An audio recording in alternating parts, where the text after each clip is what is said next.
अभी मेरी उम्र कम थी कि मेरी अम्मी ने शोर डाल दिया, इसकी शादी करवा दी जाए।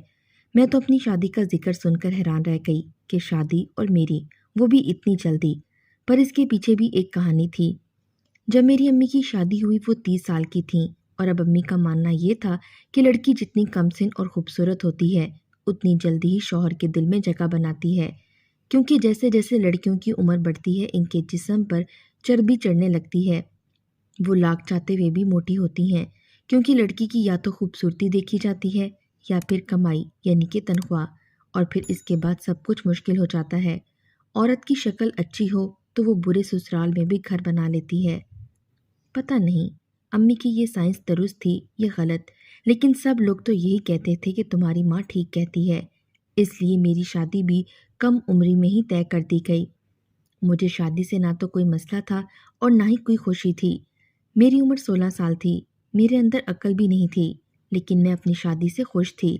ये सोच कर कि नए कपड़े मिल जाएंगे, चीज़ें मिलेंगी, मैं दुल्हन बनूंगी। मुझे नहीं पता था कि शादी के क्या मसाइल होते हैं, पर मेरी शादी तय होने से 6 महीने पहले मुझे मेरी माँ ने मेरी एक फूफो के घर पर छोड़ दिया कि इसको सारी ट्रेनिंग करवा दी जाए, सारे गुण सिखा दिए जाएं, क्योंकि मेरे घर में सिर्फ मैं और मेरी अम्मी ही थे, लेकिन इनके घर में काफ़ी सारी लड़कियां रहती थीं। अम्मी का कहना था कि लड़कियों के साथ रहोगी तो वो तुम्हें सब कुछ सिखा देंगी। घर कैसे बनाना है, अच्छा खाना कैसे बनाना है, तैयार कैसे होना है, किसके साथ कब कैसे क्या बात करनी है।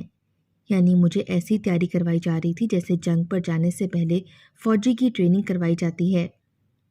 वहाँ के दिन मेरे बहुत अच्छे गुजरे थे। वहाँ पर मेरी ही उम्र की काफ़ी सारी लड़कियाँ थीं। 2 से 4 मेरी कज़न्स भी थीं और बाकी मोहल्ले की लड़कियाँ भी इधर उधर से आ जाती थीं। मेरी फूफो ने वाकई बहुत जल्दी अच्छी अच्छी बातें सिखाईं, जिनका पहले मुझे पता नहीं था। मेरी शादी करवा दी गई और मैं अपने घर में आ गई।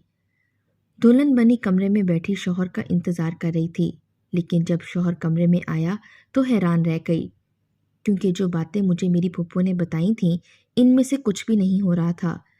फूफो ने कहा था कि तुमको सलाम करेगा, तुम सलाम का जवाब देना। अगर इसने सलाम नहीं किया तो तुम सलाम कर लेना। लेकिन मेरे शौहर ने तो मुझे देखकर एक लफ्ज़ भी नहीं कहा। जब मैंने सलाम किया तो इसने जवाब भी नहीं दिया।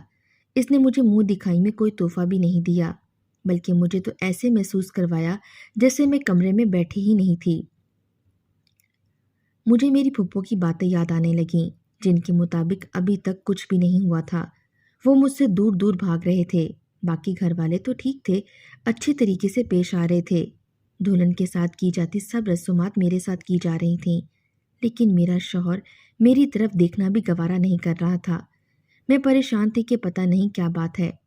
मैं इतनी ज़्यादा खूबसूरत थी और कम उम्र भी थी, और मेरे मुकाबले में मेरे शौहर की उम्र कुछ ज़्यादा ही थी।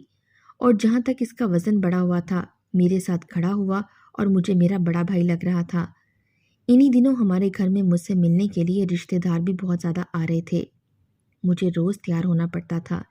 कभी तो इंसान के शौहर की नज़र इस पर पड़ जाती है, कभी तो देख लेता है।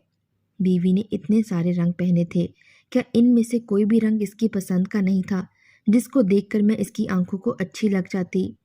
वो मुझे कह देता कि यहाँ आओ, मेरे पास बैठो, पर यहाँ तो मेरे पास बैठना तो दूर की बात थी, ये शख्स तो मेरी तरफ देख भी नहीं रहा था। और फूफो ने जो बातें बताई थीं वो मेरे किसी काम नहीं आ रही थीं। मेहमानों के साथ एक औरत आई थी जो कि मुझे बहुत गौर से देख रही थी, इतने गौर से कि मुझे महसूस हो गया। और मैंने अपनी सास को बता दिया कि ये औरत मुझे गौर से देख रही है, लेकिन मेरी सास ने मुझे कहा कि नहीं, ऐसा नहीं है बेटा, वैसे ही देख रही होगी, तुम इसको नज़रअंदाज कर दो। और जब मैं उठकर पानी पीने के लिए मेरे कमरे में आई तो इसी औरत ने आकर अचानक से दरवाज़ा बंद कर दिया। मुझे कहने लगी, तुम तो बहुत मासूम हो, लेकिन बड़ी ही गलत जगह भी आई गई हो। जितनी जल्दी हो सके इस घर से चली जाओ। तुम्हारी शादी कैसे इन लोगों ने इस शख्स से करवा दी, ये बिल्कुल भी अच्छा नहीं है। इसके साथ रहोगी तो तुम्हारी ज़िंदगी बर्बाद हो जाएगी। मैंने अपनी आंखों से देखा है, ये शख्स बिल्कुल भी अच्छा नहीं है। इस औरत ने अजीब अजीब बातें करना शुरू कर दी और अचानक से मेरी सास अंदर आ गई। इस औरत को पकड़कर वो इसे घसीट कर ले गई। वो मेरी सास को भी कहने लगी, किसी की बेटी की ज़िंदगी बर्बाद करते हुए तुम्हें शर्म आनी चाहिए। अब तक तुम्हारा दिल नहीं भरा। मेरी सास ने भी इससे बदतमीजी की और इसको घर से निकाल दिया। बाद में मुझे ये बताया गया कि ये अपनी बेटी की शादी करवाना चाहती थी और नाकाम हुई है। इसलिए अब तुम्हें देखकर हसद में आकर इस तरह की बातें कर रही है। वरना तुम अपने शौहर को देखो, क्या खराबी है इसमें? अच्छा और शरीफ इंसान है। वैसे खराबी तो मेरे शौहर में कोई भी नहीं थी, बस यही कि वो मेरी तरफ नहीं देख रहा था और मुझसे ज़्यादा बात भी नहीं कर रहा था। पर घर वालों को इस बात का पता नहीं था, इसलिए बस इतना कहा कि सब ठीक है। इसने तुमसे कोई बात की हो, तुम्हें कोई बात बुरी लगी हो या कोई ऐसी बात जो तुम्हें अच्छी ना लगी हो, तो मैंने यही कहा नहीं नहीं, इसकी तो कोई बात बुरी नहीं है। अल्लाह का शुक्र है सब कुछ ठीक है, क्योंकि मैं अंदर की बात तो इन्हें नहीं बता सकती थी। फूफो ने भी यही समझाया था कि अपने शौहर के साथ कमरे में होने वाली कोई भी बात किसी को नहीं बतानी। अच्छी बीवी वो होती है जो अपने शौहर का पर्दा रखती हैं। हमारे ख़ानदान के लोग भी आए हुए थे। उन्होंने भी मुझसे पूछा कि खुश हो? सबको मुंह फाड़कर यही कहना पड़ा, जी अल्लाह का शुक्र है। लेकिन असल में तो शौहर ने अभी तक मेरा हाथ भी नहीं पकड़ा था और ना ही मेरे हाथ में आ रहा था। ये लोग काफ़ी अच्छे थे जिनके घर में मेरी शादी हुई थी। ज़्यादा खुले दिमाग के नहीं थे, लेकिन फिर भी उन्होंने कहा तुम लोगों को सैर करने के लिए लाहौर तक भेज सकते हैं, क्योंकि ये वैसे भी छोटा सा गांव ही था जहां से लाहौर जाना भी बड़ी बात थी। मैं ये सुनकर खामोश हो गई और खुश भी हुई। मैंने कहा वहाँ पर मेरे शौहर का माहौल तब्दील हुआ तो शायद मुझसे कोई बात भी करे, लेकिन मेरे शौहर ने इनकार कर दिया, वो भी सबके सामने। इसने पूछा कि आप लोगों ने हमें लाहौर कितने पैसों में भेजना है, तो मेरी सास ने कहा कि शायद 30,000 तो लग ही जाएंगे, तुम दो बंदों के। मेरे शौहर ने कहा कि वो 25 या 30,000 आप किसी मस्जिद के चंदे में डाल दें, किसी गरीब को खाना खिला दें तो बहुत अच्छी बात है। दिल तो मेरा बहुत दुखा, लेकिन बात भी ठीक थी। वो बुरा इंसान नहीं था, वो औरत झूठ बोल रही थी। लेकिन फिर ये सब कुछ क्या था? यहाँ तक कि इसी तरह काफ़ी सारे दिन गुजर गए। जब मैं अपने घर गई तो मेरी फुप्पो भी खैर से आई हुई थीं। उन्होंने मुझसे पूछना ही था कि शादी कैसी जा रही है, तुमने क्या सबको इज्जत दी, शौहर के साथ किस तरह से पेश आई। लेकिन जब इनको मैंने सारी बात बताई तो वो हैरान रह गईं। उन्होंने कहा कि मैं तुम्हें एक बात समझाती हूँ, लेकिन तुम ये बात किसी को भी ना बताना। मेरी फुप्पो ने मुझे कहा कुछ मर्द ऐसे होते हैं जिनको औरत में दिलचस्पी नहीं होती, हम इनको नामर्द कहते हैं। वरना ऐसा हो ही नहीं सकता कि शादी की पहली रात तुम जैसी बीवी हो और वो मर्द तुम्हारे पास तक नहीं आया, इसने तुमसे बात तक नहीं की। मुझे तो लगता है कि तुम्हारे मर्द के साथ इसी तरह का कोई मसला है। ये जानकर तो मैं बहुत परेशान हो गई, क्योंकि फिर इसके बाद जो फुप्पो ने मुझे चीज़ें बताईं और भी परेशान कुन थीं कि ऐसे लोगों की औलादें भी नहीं होती, माशरा इनको बुरे नामों से बुलाता है। किसी को ये बात पता चल जाए तो बहुत ज़्यादा परेशानी होती है और न जाने क्या क्या। ऐसी बातों को सुनकर मैं बहुत ज़्यादा परेशान हो गई, क्योंकि इसका मतलब मेरे शौहर के साथ कोई मसला था। वो खुद से ये सब कुछ नहीं कर रहा था। मैंने फुप्पो से कहा कि इन सारी चीज़ों का इलाज क्या होता है। उन्होंने कहा कि चीज़ों के बारे में बात करने से समझाने से भी हल किया जा सकता है, नहीं तो फिर रूहानी इलाज भी होता है और मेडिकल इलाज भी होता है। मैं तो ये बातें सुनकर परेशान हो गई। उन्होंने कहा कि ये बातें अपने शौहर से मत करना। जब वो तुम्हारे साथ बातचीत करे और तुम्हारे साथ थोड़ी दोस्ताना अंदाज में बात करे, इससे पहले इस तरह की कोई बात ना करना, नहीं तो लड़ाई हो जाएगी। फूफो ने मुझे और भी बातें समझाईं। मैं बहुत परेशान भी हो गई। वापस अपने घर आ गई और अपने कमरे की अलमारी की सफाई करने लगी, जब मुझे अलमारी में से एक बैग मिला जो कि नहायत ही पुराना और मिट्टी से अटा हुआ था। दुल्हन के कमरे में कोई भी पुरानी चीज़ नहीं होती। लगता है ये किसी ने रखा था और वो भूल गया था। लेकिन इस बैग पर एक छोटा सा कार्ड लगा हुआ था जिस पर मेरे शौहर का नाम लिखा हुआ था, यानी ये मेरे शौहर का बैग था, तो इसका मतलब है कि ये मेरा ही हुआ। वैसे भी शौहर की हर चीज़ पर इसकी बीवी का ही हक होता है, इसलिए मैंने सोचा कि खोल कर देख लेती हूँ। यूँ आपको कोई चीज़ मिल जाए और फिर आप इसको खोल कर ना देखें, ऐसा तो हो ही नहीं सकता। मैंने कमरे के अंदर से दरवाज़ा बंद कर लिया और इस बैग को खोल कर देखा, लेकिन जब इसके अंदर की चीज़ों पर मेरी नज़र पड़ी तो मुझे कुछ समझ ही नहीं आया। इसके अंदर रस्सी थी, एक हंटर था جو کہ میں نے اکثر تانگے والے اور گھوڑے والوں کے ہاتھ میں دیکھا تھا۔ اس کے علاوہ کچھ عجیب و غریب قسم کے پھندے تھے جو جانوروں کو پکڑنے کے لیے استعمال کیے جاتے تھے۔ کچھ چیزوں کی تو مجھے سمجھ ہی نہیں آئی۔ میں ابھی ان چیزوں کو دیکھ رہی تھی کہ اچانک میرا شوہر اندر آ گیا اور میں نے نارمل انداز میں پوچھا کہ یہ کیا ہے، لیکن پھر اس کے بعد وہاں پر جو ہوا وہ دیکھ کر میں حیران رہ گئی۔ میرے شوہر نے جیسے ہی اس بیگ کو دیکھا تو وہ پاگل ہو گیا۔ اس نے آگے بڑھ کر بیگ میرے ہاتھوں سے چھین لیا اور اس کے اندر کوئی لوہے کی بھاری چیز تھی جو میرے پاؤں پہ لگی، اور ساتھ ہی اس نے میرے منہ پر تھپڑ دے مارا۔ تمہاری جرت کیسے ہوئی میری چیزوں کو چھیڑنے کی؟ شرم آنی چاہیے تم کو، پوچھے بنا کسی کی چیز اٹھاتی ہو۔ یہی تمیز تمہیں سکھائی ہے تمہارے ماں باپ نے؟ آئندہ اس طرح میری چیزوں کو ہاتھ لگایا تو جان لے لوں گا تمہاری۔ یہ پہلی گفتگو تھی جو ہم دونوں میاں بیوی کے بیچ میں ہوئی، اور وہ بھی ایسی کہ میں رونے لگی اور روتے روتے ماں کے گھر جانے لگی تو اس نے بہت زور سے میرا ہاتھ پکڑ کر مجھے دھکا دے دیا اور کہا کہ اگر یہ بات کسی کو پتہ چلی تو مجھ سے برا کوئی نہیں ہوگا۔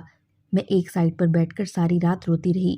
صبح میں نے ارادہ کر لیا کہ میرے شوہر کے ساتھ واقعی ایک بہت بڑا مسئلہ ہے، کسی نے اس پر جادو کروایا ہے یا ہمیں نظر لگ گئی ہے، کیونکہ کون 2 ہفتے کی دلہن کو ایسے مارتا ہے۔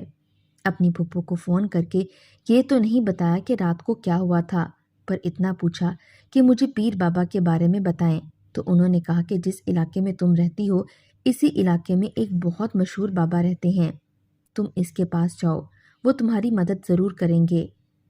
میں اگلے دن اپنے گھر جانے کا بہانہ کر کے اپنے چھوٹے بھائی کے ساتھ پیر بابا کے آستانے پر گئی۔ چھوٹا بھائی 6 سال کا تھا، اسے ایسی باتوں کی سمجھ نہیں تھی۔ پیر بابا کو دیکھا تو وہ بھی کم عمر ہی لگ رہا تھا، میرے شوہر جتنی عمر ہوگی ان کی، لیکن ان کے بارے میں بہت تعریفیں ہو رہی تھیں، اس لیے میں بھی وہیں پر بیٹھ گئی۔ جب میری باری آئی تو میں نے ان کو سب کچھ بتایا اور کہا کہ لگتا ہے میرا شوہر نامرد ہے، اسے مجھ میں کوئی دلچسپی نہیں ہے۔ آپ کچھ ایسا کریں کہ وہ میری طرف مائل ہو جائے، اس کا دل میری طرف ہو جائے اور وہ مجھ سے محبت سے پیش آئے۔ بابا نے جب مجھ سے پوچھا کہ تم کس گھر سے آئی ہو تو میں نے جھوٹ بول دیا، کیونکہ میں نہیں چاہتی تھی کہ میرے شوہر کے بارے میں کسی کو پتہ چلے، اس لیے میں نے جھوٹا نام بتا دیا۔ اس نے کہا کہ آج کل تو یہ سب بہت زیادہ ہو رہا ہے، ہر گھر کا یہی مسئلہ ہے، پتہ نہیں لوگوں کو کیا ہو گیا ہے، لڑکیوں کو مردوں میں دلچسپی نہیں، مردوں کو لڑکیوں میں دلچسپی نہیں، الٹی گنگا بہہ رہی ہے۔ بیٹی تم فکر مت کرو، میں تمہارے مسئلے کا حل کرتا ہوں۔ میں تمہیں ایک ایسا تعویذ دوں گا جو تم اپنے شوہر کو پانی میں گھول کر پلانا، اس کے بعد تم ساری زندگی مجھے دعائیں دیتی رہو گی۔ 3 دن تک تم نے یہ کرنا ہے، اس کے بعد سارا کچھ بالکل ٹھیک ہو جائے گا۔ بابا نے مجھے تعویذ دے دیے اور 10,000 روپے بھی لیے۔ انہوں نے کہا کہ یہ نذرانہ ہے۔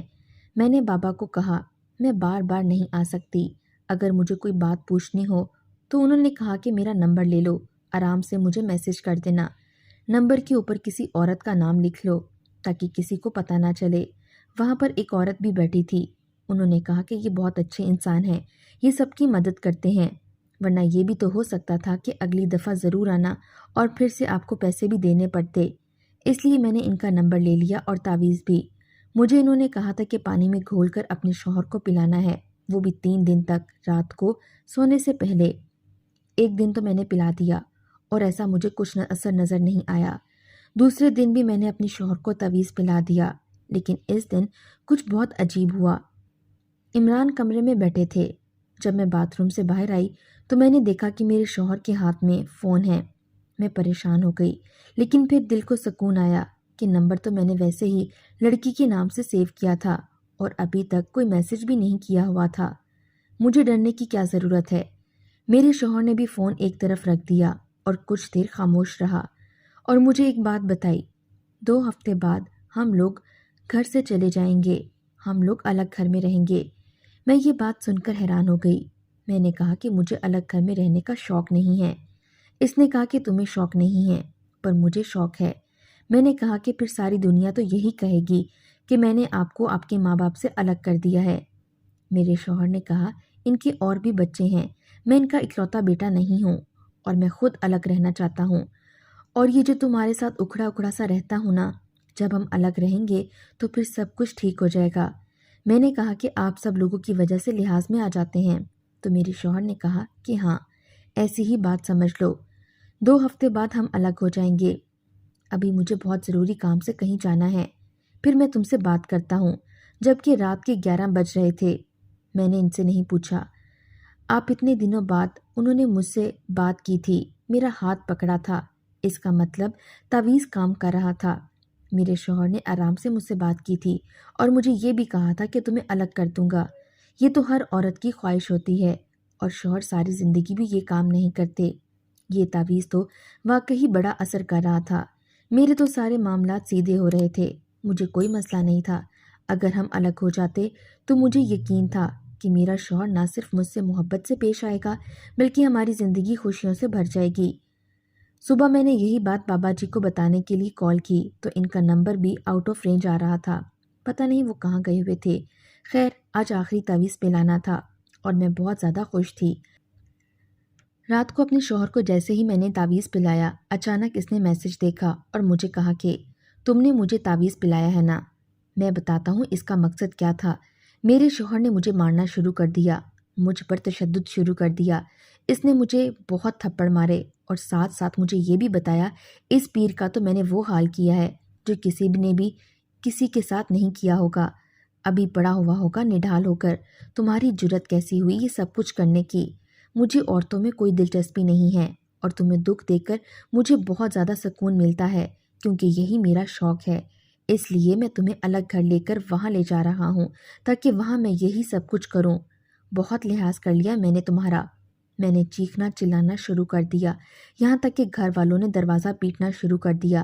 میں وہاں سے ایسے نکلی کہ میری حالت دیکھ کر سب لوگوں نے اپنے منہ پر ہاتھ رکھ لیے۔ بس قدم چل رہے تھے اور میں بھاگتی بھاگتی گھر سے باہر نکلنے میں کامیاب ہو گئی۔ میری قسمت اچھی تھی کہ میرے ماں باپ میری طرف آ رہے تھے۔ انہوں نے کہا ہم جا کر بات کرتے ہیں۔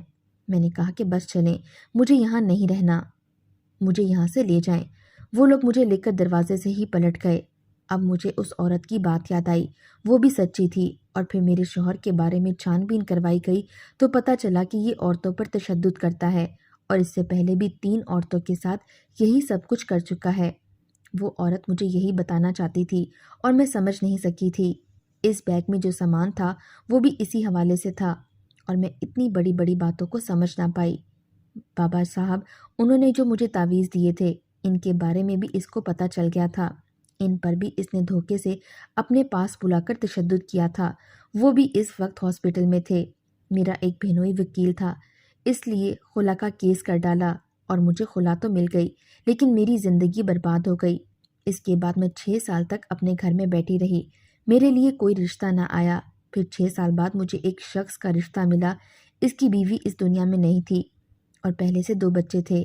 میرے ماں باپ نے مجھے رخصت کر دیا اور پھر ایک دن مجھے پتہ چلا کہ میرا شوہر جو دوسروں پر تشدد کیا کرتا تھا آج بستر پر پڑا ہے اور کوئی اس کا خیال رکھنے والا نہیں ہے کیونکہ اس کا ایک ایکسیڈنٹ ہو گیا تھا جس میں اس کی ٹانگیں بیکار ہو گئی ہیں۔ بس چارپائی پر بڑا چیختا چلاتا رہتا ہے۔ یہ سن کر میں نے کانوں کو ہاتھ لگائے لیکن اللہ کے انصاف پر بھروسہ ہو گیا۔ جس سے میری شادی ہوئی وہ بہت اچھا انسان ہے اور میرا بہت خیال رکھتا ہے۔ اس کے 2 بیٹے تھے جو مجھے ماں کہا کرتے ہیں۔ دل کو بہت سکون ملتا ہے۔ اپنی بیٹیوں کی شادی کرنے سے پہلے اچھی طرح چھان بین کر لیں کہ آپ کس کو اپنی بیٹی دے رہے ہیں کیونکہ یہ آپ کی بیٹی کی زندگی کا سوال ہے۔ یہ مت دیکھیں کہ ان کے پاس کتنی دولت ہے، کتنے پیسے ہیں، لڑکی کی کمائی کتنی ہے۔ یہ چیک کریں کہ وہ اچھا انسان ہے یا نہیں، کیونکہ جب لڑکیاں کسی درندے کے ہاتھ لگ جاتی ہیں تو ان کی زندگی برباد ہو جاتی ہے۔ آج بھی میں راتوں کو اٹھ کر ڈر جاتی ہوں اور یہ سوچتی ہوں اس نے تشدد کے لیے پورا پلان بنا رکھا تھا، مجھے الگ گھر میں لے کر جا رہا تھا۔ اگر میں اس کے چکر میں پھنس جاتی تو پھر میری مدد کرنے والا بھی کوئی نہ ہوتا، لیکن اللہ کا شکر ہے جس نے میری حفاظت کی اور مجھے بچا لیا۔